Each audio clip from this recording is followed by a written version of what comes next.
कि ओढ़नी के कोर से तू पोछा अपन लोर गाँवे आई बुए धानी।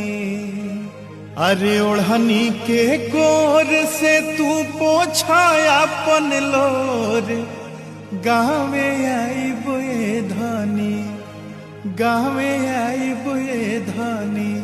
मनवा कर जानी थोर ओही जो आई बुए धानी, मनवा कर जानी थोर ओही जो आई बुए धानी।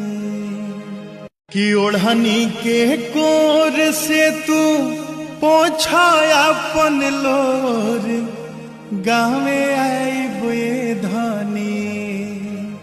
अरे ओढ़नी के कोर से तू पोछा अपन लोर।